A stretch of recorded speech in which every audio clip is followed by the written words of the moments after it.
Olá, na aula de hoje a gente começa a falar sobre o back-end do compilador. Mais precisamente, a gente vai conversar sobre a fase de geração de código intermediário. Até agora a gente trabalhou com o front-end, né, do compilador, que faz o quê? Ele lê o arquivo fonte, verifica se o programa está corretamente escrito, seguindo as regras sintáticas e semânticas da linguagem e gera uma árvore sintática. Bom, a partir daí a gente começa a fase de geração de código, né, do código-alvo, partindo dessa árvore sintática. E a primeira fase desse processo, então, é a geração de código intermediário. Vamos dar uma olhada nisso. Bom, então o que sai do front-end do compilador é uma árvore sintática. Mas a árvore sintática, né, lembrando, ela é uma representação do programa fonte, do programa de entrada do compilador, só que nesse formato aí de árvore sintática. Então todas as construções que estavam presentes ali no programa fonte, bom, vocês sabem disso, né? Vocês estão implementando lá o parser e o tradutor para a disciplina. Vocês sabem que na árvore sintática estão todas as construções lá do programa original.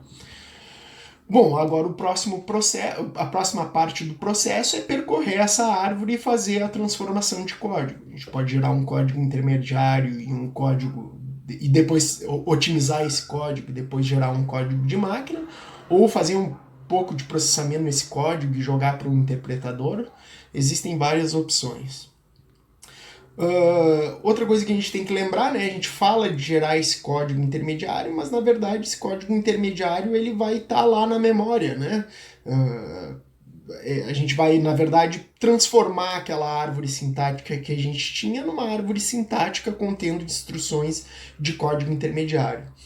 Porque, na verdade, depois disso a gente vai querer otimizar esse código, né? Vai querer converter ele depois para código de máquina, então é muito mais fácil se ele já está em alguma estrutura de dados que me facilita percorrer esse código.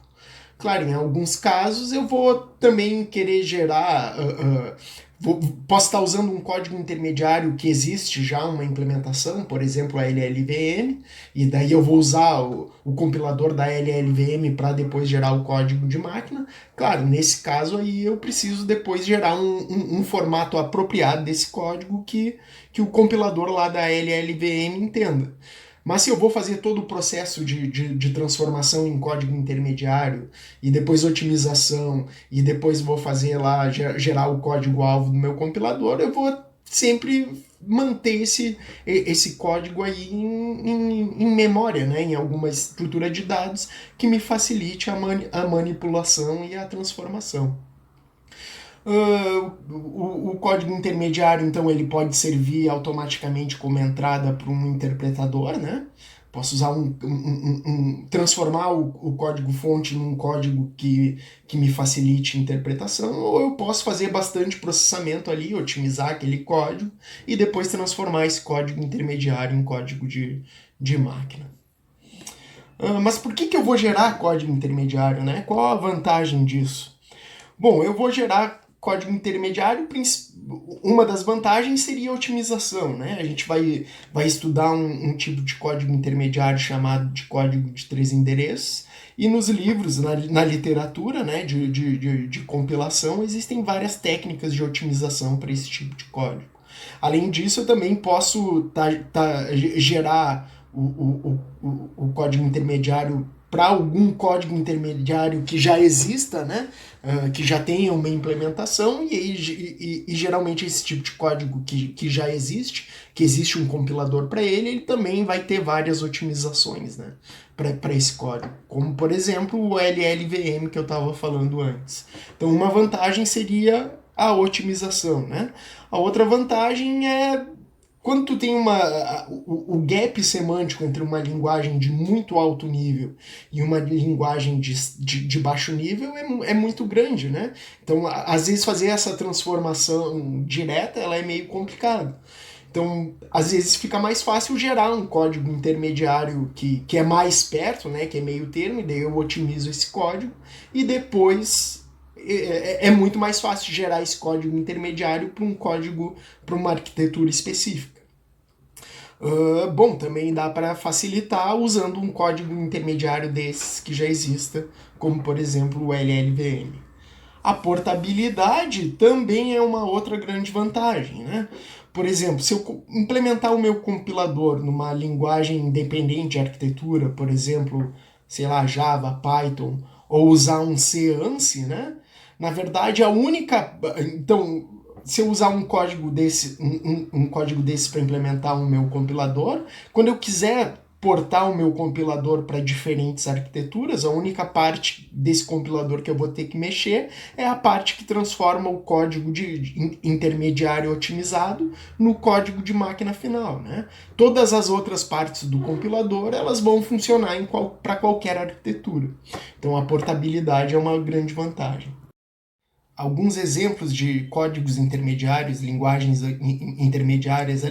O código intermediário ele pode ser bem simples, ele pode ser simplesmente a árvore sintática com algumas otimizações. A árvore sintática é um código intermediário muito usado para interpretação, para fazer um interpretador simples, né? Só para dar um exemplo de que tipo de otimização eu poderia fazer. Vamos supor que eu tenho, né? X recebe y mais 10 vezes y mais 10. A árvore sintática disso seria a atribuição do x, a multiplicação da soma, né, do y com 10 e da multiplicação, da soma do y com 10. Então, o que a gente está fazendo? A gente está calculando duas vezes o y mais 10. A gente poderia calcular isso, transformar isso num grafo, né, e calcular só uma vez. Então, o x recebe a multiplicação e os dois argumentos da multiplicação são o mesmo nó aqui, que é o y mais 10. Né? Então eu só computo isso aqui uma vez e ele serve como os dois argumentos dessa multiplicação. Uma outra linguagem intermediária é passar para a notação pós-fixa, né? Bom, essa notação pós-fixa a gente já viu até, implementou um tradutor, né, de notação infixa para notação pós-fixa usando o JavaCC, e a gente sabe que a notação pós-fixa ela é muito boa lá para a máquina de pilha, né? Se eu tenho 1 mais 10, eu posso transformar isso em 1, 10 mais... E daí eu posso gerar as instruções olhando da esquerda para a direita, né? Push 1, push 10, faz a soma. Correto? Bom, esse tipo de código a gente já viu, vocês até já implementaram, né? Uma máquina de pilha e um tradutor para máquina de pilha. Bom, um código intermediário que é muito usado e que todo livro de compilador ele fala a respeito desse código é o código de 3 endereços. A ideia, então, é quebrar instruções complexas em instruções mais simples. Então, um código de 3 endereços, em cada instrução desse código, ele faz referência a, no máximo, 3 variáveis. A ideia, então, por exemplo, cada atribuição ela só vai receber o resultado de uma instrução. E a gente acaba, então, quebrando expressões mais complexas em várias instruções mais simples. E também fica mais parecido, né, com a ideia de código de máquina. O código de máquina ali, as instruções, várias recebem 2 operandos e colocam o resultado em um lugar, um registrador ou uma posição de memória. Então, quando a gente começa a quebrar esse tipo de coisa, fica mais fácil depois de gerar o código de máquina, né? Então, um exemplo, uma linguagem intermediária bem simples, ela teria aqui somente essas instruções, né? Eu posso ter uma operação que recebe 2 argumentos e devolve isso em algum lugar, posso ter uma operação unária que faz uma transformação num valor e devolve um resultado, posso ter simplesmente uma cópia de valor, né? E esse goTo e o if condicional a gente pode usar para implementar qualquer tipo de estrutura de controle, ifs, do while, etc. Né? Então a gente vai trabalhar com goTos e rótulos para quebrar essas instruções, esses programas mais complexos em conjuntos de instruções mais simples.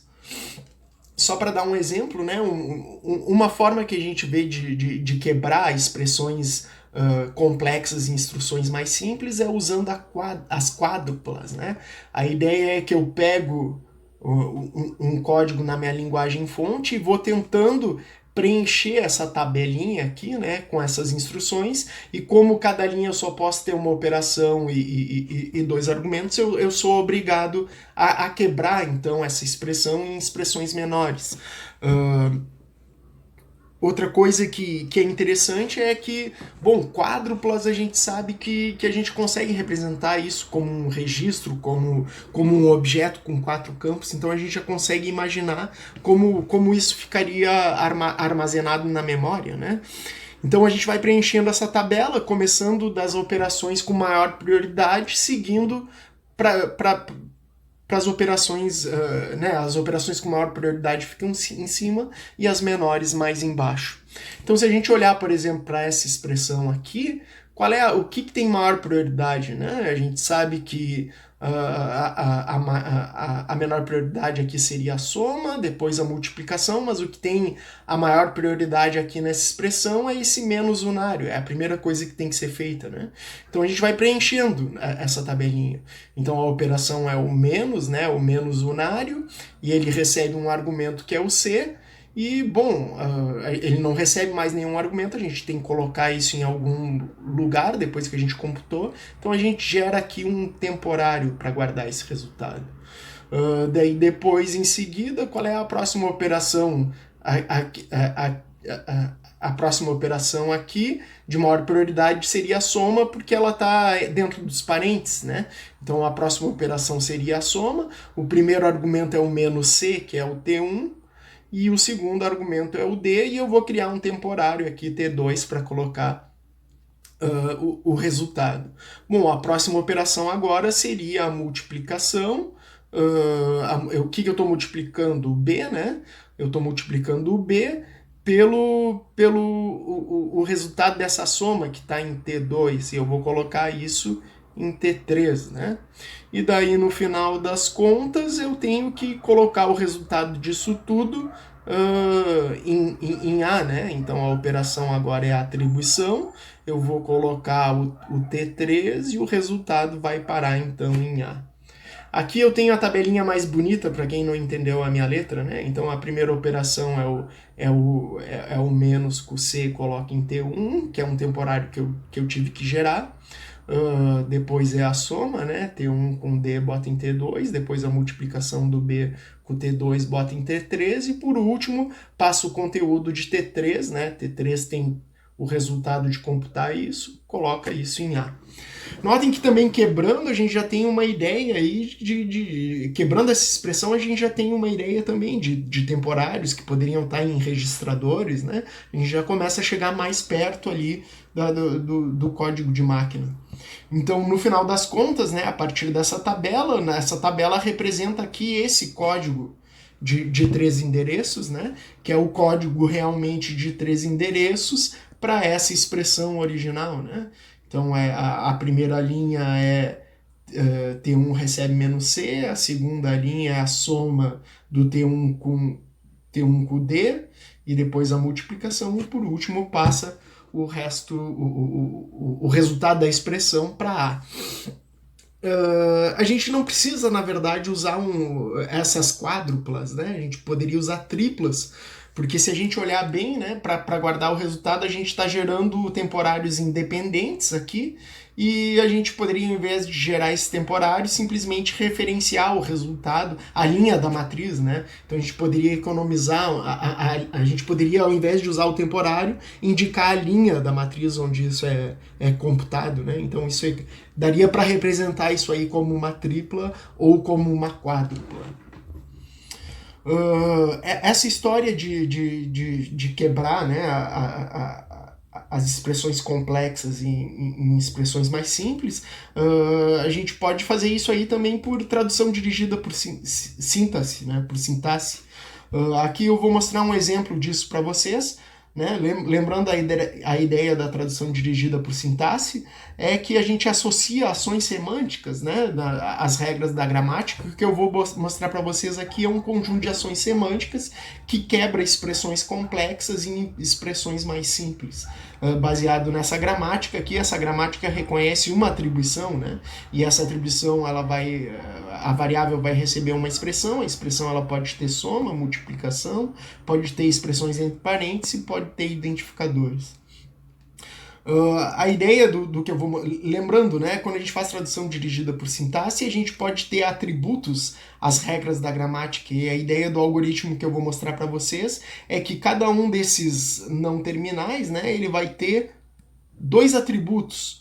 Um atributo que é o código, que é o código de 3 endereços que é gerado para computar a expressão que ele reconhece. Então esse código ele computa a expressão, né, e coloca o resultado dela numa variável. E o não terminal também tem o atributo nome, que contém o nome da variável que vai conter o resultado dessa operação. Aqui eu tenho aquela gramática que eu tinha antes, estendida com ações semânticas para gerar o código de 3 endereços. As ações semânticas estão do lado direito. Lembrando que as ações semânticas elas são executadas na posição que elas se encontram, né? Então notem que como eu tenho as ações semânticas logo depois das regras da gramática, elas são executadas só depois de eu ter reconhecido, né, a expressão. Então eu reconheço a expressão e só depois eu executo esse código. No meu código de 3 endereços, eu estou gerando strings com o código, e esse mais aqui eu estou usando para concatenar essas strings. Então, se eu quero gerar o código de 3 endereços para S, né? Essa é a primeira regra e ela reconhece, então, atribuições. Se eu quero gerar o código para uma atribuição, bom, a primeira coisa que eu tenho que fazer é gerar o código para esse E aqui, né? Que vai computar esse E e colocar o resultado dele numa variável temporária, e depois fazer a atribuição, fazer o identificador receber o resultado da computação de E. Então, qual vai ser o código da regra S que reconhece todo o programa? Vai ser primeiro o código que computa E e coloca ele numa variável temporária, e depois vai ser o identificador, recebe a variável temporária que contém o resultado de computar E. Bom, se o meu E for a soma de duas expressões, a soma de duas expressões é uma operação e o resultado disso então tem que ser colocado numa variável temporária, né? Então eu vou primeiro gerar uma variável temporária, estou usando esse geratemp aqui que gera a variável temporária. E qual vai ser o código da soma? Vai ser primeiro o código que computa E1 e coloca ele numa variável temporária, depois o código que computa E2 e coloca ele numa variável, e depois, por último, a atribuição do temporário que eu gerei, né, recebe o temporário que contém o resultado de E1, mais, já que é uma soma, o temporário que contém o resultado de computar a expressão 2. A multiplicação ela é praticamente igual, né? Eu gero um temporário para guardar o resultado, daí coloco o código que computa a primeira expressão, coloco o código que computa a segunda expressão, e por último faço a atribuição do temporário que eu gerei, né? O temporário que eu gerei recebe o temporário que contém o resultado de E1 multiplicado com o temporário que contém o resultado de E2. Se eu tenho algo entre parênteses, elas são iguais, né? Então, o código de E vai ser o mesmo código de E1 e o nome de E vai ser o mesmo nome de E1. E por último, se a minha expressão é identificador, bom, então ele é simplesmente esse identificador. O nome de E vai ser o mesmo nome da variável e eu não preciso de nenhum código. Bom, ifs, por exemplo, né? Ifs, eles são compilados para aqueles jumps condicionais. Eu tenho aqui, né, um if x maior que y. Então, no caso do then, o y recebe 10 e no caso do else, o y recebe 1, né? Então, o código gerado vai ser mais ou menos esse aqui, né? Se o x maior que y, então eu tenho que pular para o código do then, né? O código do then ele vai fazer o y recebe 10 e daí depois eu vou pular, vou continuar para o código depois do if, que é o meu resto, né? Se o if x maior que y, se ele não for maior que zero, então eu pulo para a próxima linha, e a próxima linha me manda ir para o código do else, que é o y recebe 1, e depois eu continuo com o resto do meu código. Dá para dar uma otimizada aqui, né? Se eu, por exemplo, mudar, né, colocar o else antes do then, ou se eu fizer um if false da condicional aqui, dá para dar diminuir, né, as linhas de código aqui. Um while, né? Um while a gente pode implementar ele também. Um while do while, né? A gente pode implementar isso também usando um jump condicional. O que eu tenho aqui? Um while. Enquanto x menor que 3, eu vou fazer x recebe x mais 1, né? Então, se o x menor que 3, eu tenho que entrar no meu loop, eu dou um goto pro L1, né? L1 faz o que? X recebe x mais 1, e daí eu volto lá para aquele teste do meu while. Bom, se o teste der falso, eu já pulo, eu passo para a segunda linha, e isso vai me mandar para executar o resto do meu código, ou o código que fica aqui depois do meu while, né? Bom, eu tentei passar para vocês então uma visão geral da ideia de código intermediário. Não existe um código intermediário padrão, né? Muitas vezes cada compilador vai implementar o seu próprio código intermediário, mas sempre baseado nessa ideia aí de... Muitas vezes dessas ideias aí que eu apresentei, principalmente de código de 3 endereços, que é um código muito estudado, em qualquer livro de compiladores tu encontra essa ideia de código de 3 endereços e algoritmos para gerar esses códigos de 3 endereços e otimizar eles. Mas existem alguns tipos de código de 3 endereços que estão sendo muito usados hoje em dia, né? Um deles eu já comentei, que é o LLVM. Ele é legal porque ele é um código de 3 endereços também independente de arquitetura, né? Mas ele possui vários backends que geram esse código intermediário LLVM para arquiteturas diferentes, e também possui algoritmos de otimização. Então seria um bom caminho para quem implementa um compilador novo, né? O site para vocês darem uma olhada no LLVM é o llvm.org. Bom, nesses livros que eu passei para vocês aí da bibliografia, vocês vão encontrar algoritmos adicionais, né, para gerar esses códigos de 3 endereços para essas coisas que eu só mostrei por cima aí, por exemplo, if, loops, né? Então vocês vão encontrar ali como traduzir essas construções para código de 3 endereços, e também algoritmos usando tradução dirigida por sintaxe. Bom, era isso que eu tinha para mostrar para vocês hoje. Até mais e um abraço.